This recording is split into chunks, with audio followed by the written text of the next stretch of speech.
राम दोस्तों, स्वागत है हमारे चैनल समृद्धि में।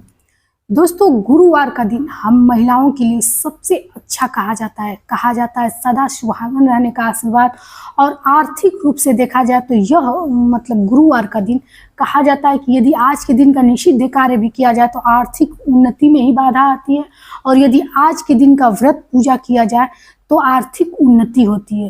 तो दोस्तों, गुरुवार का व्रत जो है, आज उसी के बारे में मैं बात करूंगी। हमारे शास्त्रों में गुरुवार का कितना महत्व बताया गया है और कितना व्रत आप लोग को करना चाहिए, कब इसका उद्यापन करना चाहिए, कब शुरुआत करना चाहिए, ये सारी बातें बताऊंगी।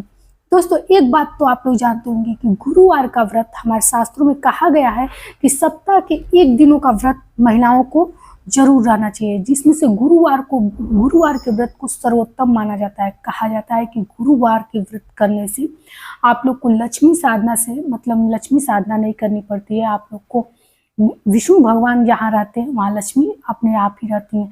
तो सदा सुहागन रहने का माता आशीर्वाद देती हैं, और विष्णु भगवान के आशीर्वाद से भयंकर से भयंकर आर्थिक संकट भी आपके घर में रहता है तो दूर हो जाता है। तो चलिए दोस्तों, वीडियो को आगे बढ़ाते हैं।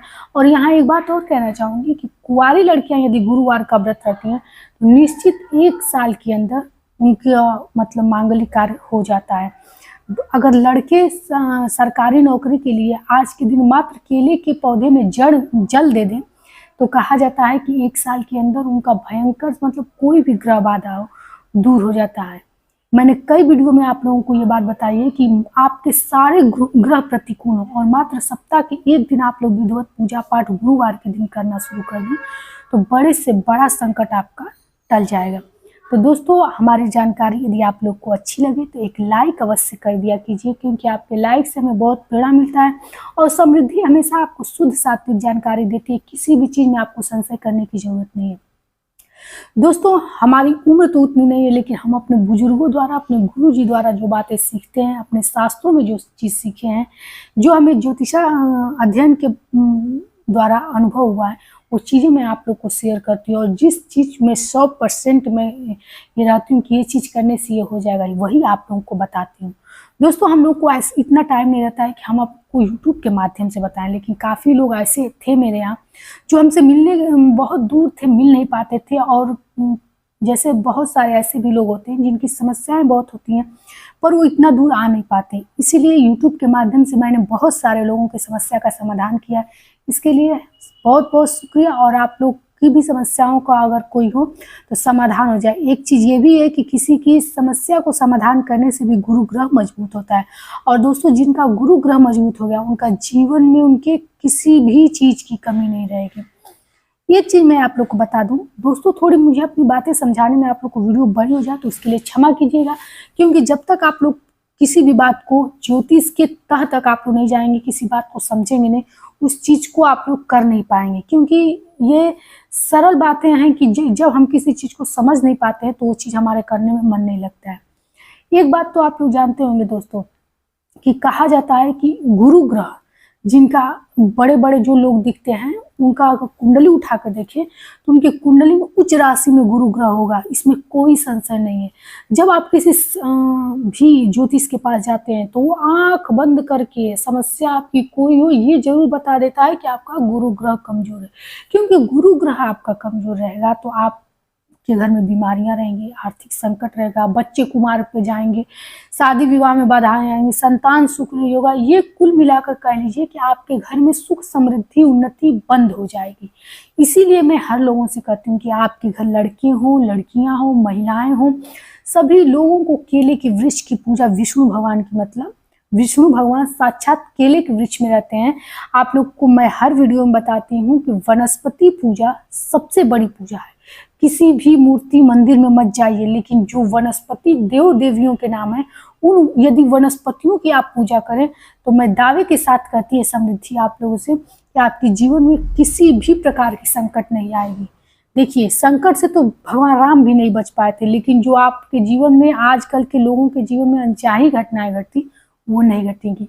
तो दोस्तों, आज मैं गुरुवार के व्रत के बारे में बात करूंगी। उससे पहले बता देती हूँ कि निषिद्ध कार्य आज के दिन बिल्कुल मत करें।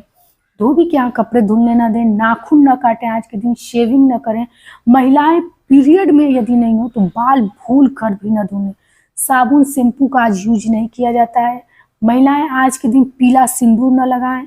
आज के दिन सरसों का तेल पूरे शरीर पे नहीं लगाया जाता है, सिर में भी नहीं लगाया जाता है। इतना कार्य करें। आज के दिन यदि आप लोग नॉन वेजिटेरियन है तो वो सब चीज़ों से बचा जाता है, और हो सके तो आज के दिन लहसुन प्याज का भी सेवन न करें, क्योंकि सप्ताह में सबसे पवित्र दिन हमारे शास्त्रों में गुरुवार का दिन बताया गया है। दोस्तों, जो महिलाएं गुरुवार का व्रत रखती हैं उनके घर आर्थिक संकट बिल्कुल नहीं रहता है।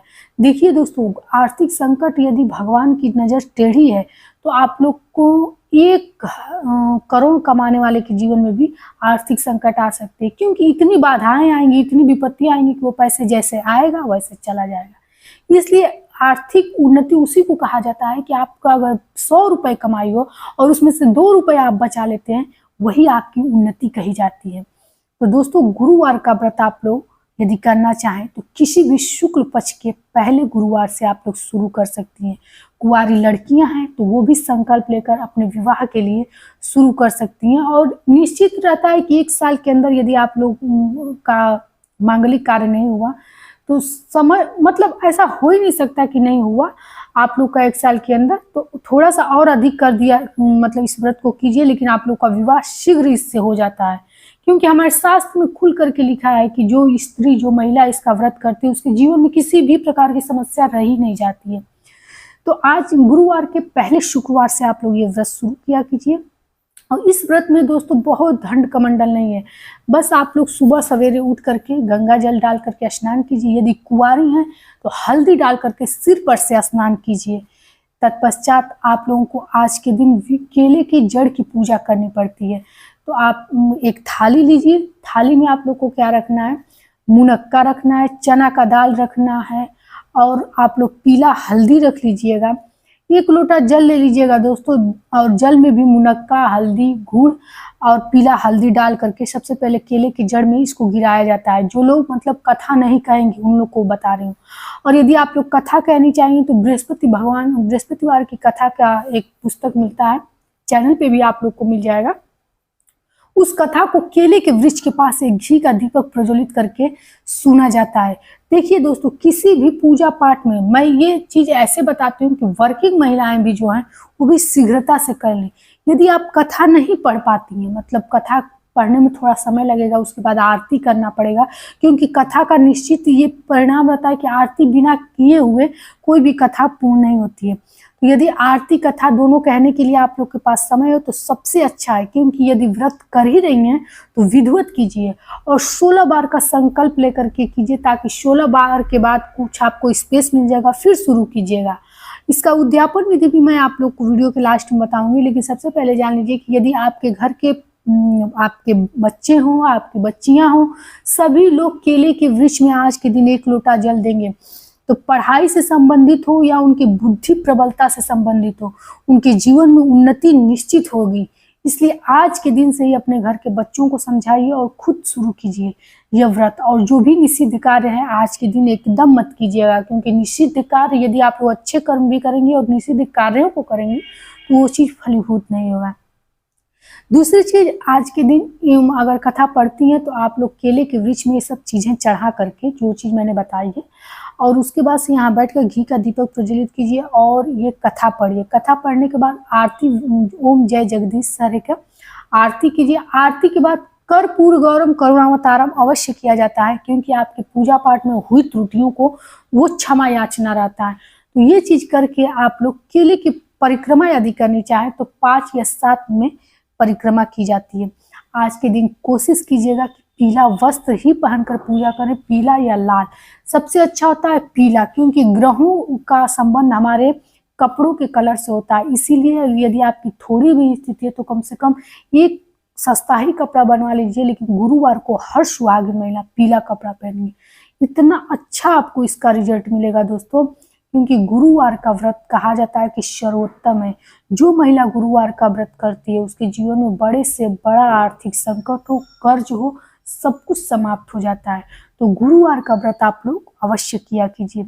आज के दिन यदि चाहें तो शाम के समय विष्णु सहस्त्रनाम का पाठ करें, ताकि ये जितनी चीजें बता रही हूँ यदि इसमें से एक चीज भी आप लोग शुरू कर दी तो आपके घर में ये समृद्धि का वादा है कि आर्थिक संकट नहीं रहेगा।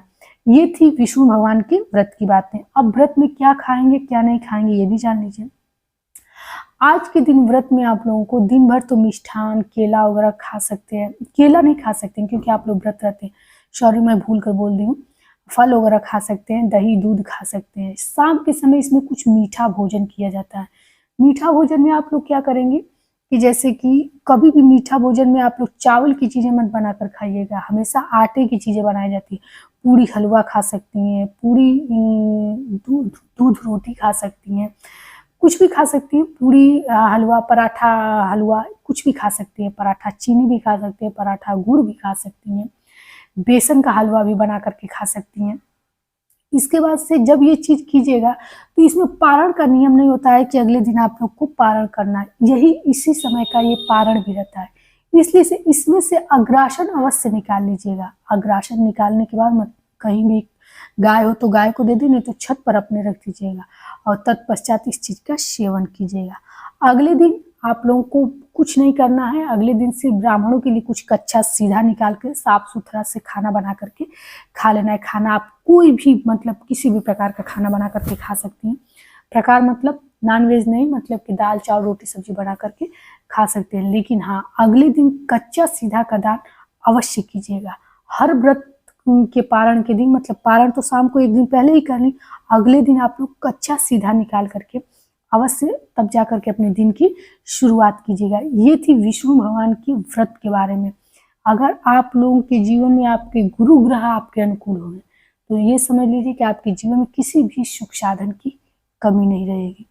दोस्तों, हमारी वीडियो यदि आप लोग को अच्छी लगती है तो चैनल को सब्सक्राइब कीजिए, लाइक कीजिए, ताकि ऐसी जानकारी आप लोग को हमेशा मिलती रहे। तब तक के लिए जय श्री राम।